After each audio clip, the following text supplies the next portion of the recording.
2 Raja-Raja pasal 9. Yehu menjadi Raja Israel.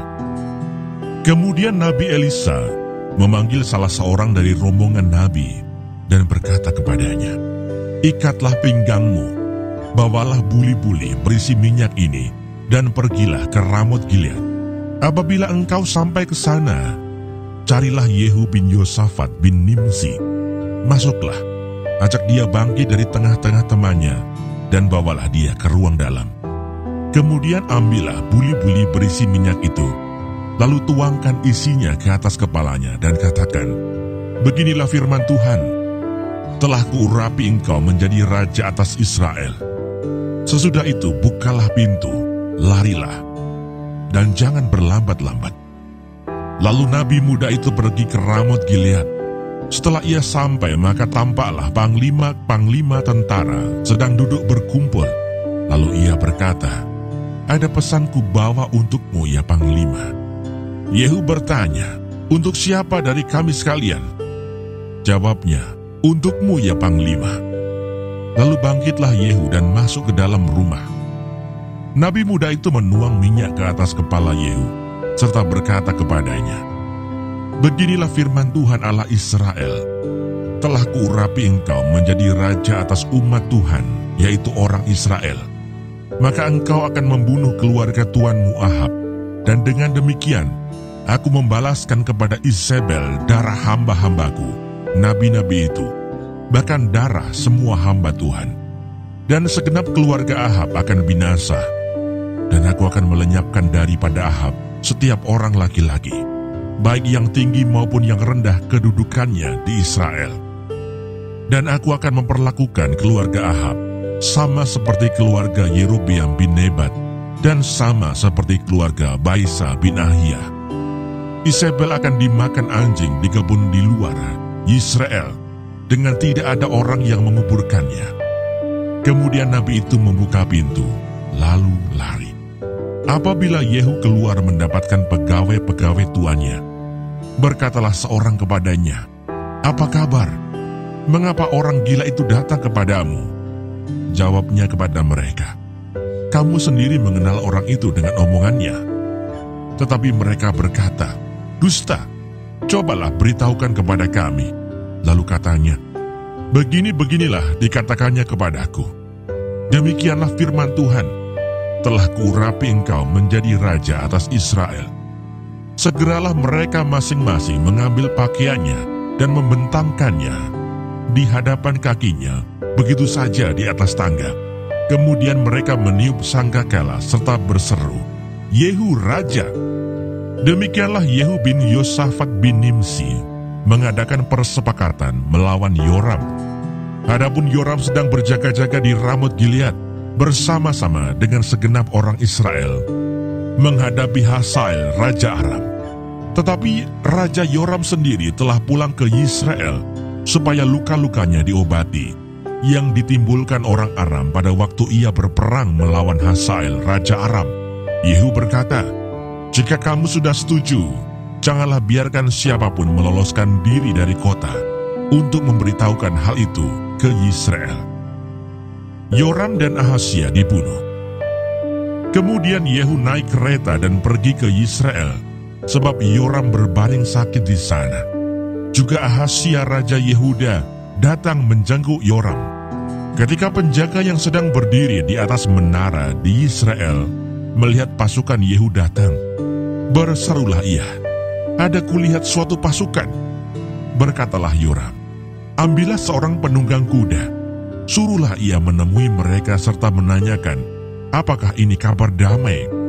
Lalu pergilah penunggang kuda itu untuk menemuinya dan berkata, "Beginilah tanya raja, apakah ini kabar damai?" Jawab Yehu, "Damai? Bukan urusanmu. Baliklah, ikutlah aku." Dan penjaga itu memberitahukan, suruhan sudah sampai kepada mereka, tetapi ia tidak pulang. Disuruhnyalah penunggang kuda yang kedua, dan setelah sampai kepada mereka berkatalah ia, "Beginilah tanya raja, apakah ini kabar damai?" Jawab Yehu, "Damai? Bukan urusanmu. Baliklah, ikutlah aku." Dan penjaga itu memberitahukan, Sudah sampai ia kepada mereka, tetapi ia tidak pulang. Dan cara memacunya adalah seperti cara Yehu, cucu Nimsi, memacu, sebab ia memacu seperti orang gila. Sesudah itu berkatalah Yoram, pasanglah kereta. Lalu orang memasang keretanya, maka keluarlah Yoram raja Israel dan Ahasya raja Yehuda, masing-masing naik keretanya. Mereka keluar menemui Yehu, lalu menjumpai dia di kebun Nabot orang Yisrael itu. Tatkala Yoram melihat Yehu, bertanyalah ia, "Apakah ini kabar damai, hai Yehu?" Jawabnya, "Bagaimana ada damai, selama sundal dan orang sihir ibumu Isabel begitu banyak?" Segera Yoram berputar dan mau melarikan diri sambil berseru kepada Ahasya, "Itu tipu, Ahasya." Tetapi Yehu menarik busurnya dengan sepenuh kekuatannya, lalu memanah Yoram di antara kedua bahunya, sehingga anak panah itu menembus jantungnya. Maka rebahlah ia di dalam keretanya. Kemudian berkatalah Yehu kepada Bidkar perwiranya, "Angkat dan lemparkanlah mayatnya ke kebun Nabot orang Yisrael itu. Sebab ketahuilah bahwa pada waktu aku dan engkau berdampingan menunggang kuda mengikuti Ahab ayahnya, maka Tuhan telah mengucapkan terhadap dia hukuman ini.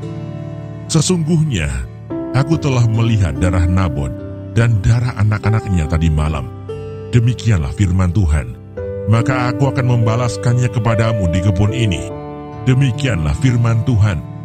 Oleh sebab itu, angkat dan lemparkanlah mayatnya ke kebun ini, sesuai dengan firman Tuhan." Ketika Ahasya raja Yehuda melihat itu, maka ia pun melarikan diri ke arah Bet-Hagan. Tetapi Yehu mengejarnya sambil berkata, "Panahlah dia juga." Maka mereka memanah dia di atas keretanya di pendakian ke Gur dekat Yibleam. Ia lari ke Megido dan mati di sana. Para pegawainya mengangkut mayatnya ke Yerusalem. Lalu mereka menguburkan dia dalam kuburnya sendiri di samping nenek moyangnya di kota Daud. Adapun Ahasya menjadi raja atas Yehuda dalam tahun ke-11 zaman Yoram bin Ahab. Isabel dibunuh. Sampailah Yehu di Yisrael.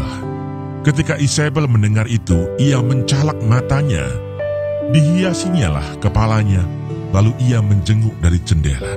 Pada waktu Yehu masuk pintu gerbang, berserulah Isabel, "Bagaimana? Selamatkah Zimri, pembunuh tuannya itu?" Yehu mengangkat kepalanya melihat ke jendela itu dan berkata, "Siapa yang di pihakku? Siapa?" Dan ketika 2-3 orang pegawai istana menjenguk kepadanya, ia berseru, "Jatuhkanlah dia." Mereka menjatuhkan dia, sehingga darahnya memercik ke dinding dan ke kuda. Mayatnya pun terinjak-injak. Yehu masuk ke dalam, lalu makan dan minum. Kemudian ia berkata, "Baiklah urus mayat orang yang terkutuk itu, dan kuburkanlah dia, sebab ia memang anak raja."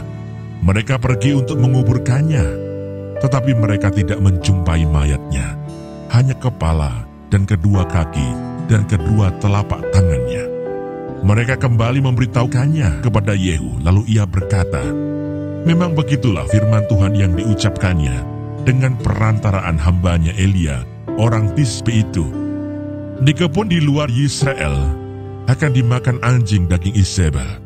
Maka mayat Isabel akan terhampar di kebun di luar Yisrael seperti pupuk di ladang, sehingga tidak ada orang yang dapat berkata, 'Inilah Isabel.'"